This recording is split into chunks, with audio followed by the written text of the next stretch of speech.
20 মে 2011 দিনটার কথা মনে আছে? আজ থেকে 14 বছর আগে ঠিক এই দিনেই দুয়ারে দুর্নীতি প্রকল্পের উদ্বোধন করেছিলেন মমতা বন্দ্যোপাধ্যায়। আমি মমতা ব্যানার্জি ঈশ্বরের নামে শপথ করিতেছি যে বিধি দ্বারা স্থাপিত ভারতবর্ষের সংবিধানের প্রতি আমি অকপট শ্রদ্ধা ও নিষ্ঠা পোষণ করিব। দিনটা ছিল 20 মে, কিন্তু বাংলার মানুষের জীবনে যে বিষ হয়ে উঠবে এই সরকার তা তখন কেউ ভাবতেই পারেনি।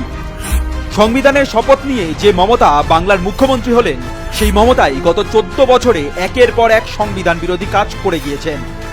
এই একটা সরকার কোথায় দুর্নীতি করেনি?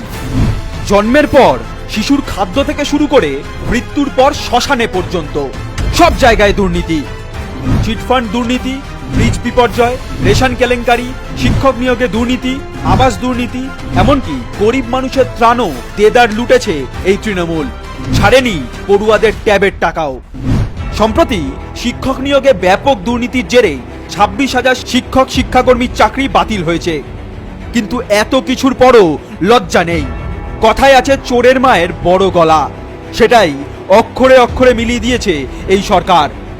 মমতা বলেছেন এই সরকার নাকি মানুষের দুয়ারে পৌঁছে গিয়েছে, কিন্তু বাস্তব বলছে অন্য কথা। প্রতিশ্রুতির ডালি নিয়ে ক্ষমতায় আসা মমতা 14 বছর পরও রাজ্যে একটাও বড় শিল্প আনতে পারেননি, কর্মসংস্থানের ব্যবস্থা করতে পারেননি।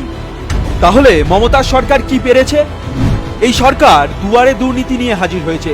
গত 14 বছর ধরে দুর্নীতির ব্যবসা করে চলেছে তৃণমূল।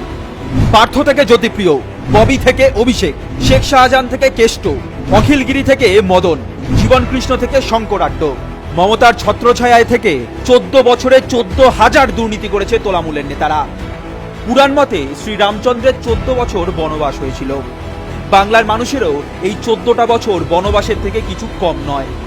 এবার সময় এসেছে, সময় ঘনিয়ে এসেছে। আকণ্ঠ দুর্নীতিতে নিমজ্জিত এই সরকার। 14 বছর শেষ হয়েছে। আগামী বছর 20 মে নতুন সূর্য দেখবে বঙ্গবাসী। শপথ নিন। দুর্নীতি, কেলেঙ্কারি, মহিলাদের সম্মানহানি, দাদাগিরির প্রতিবাদে এবার গর্জে উঠুন।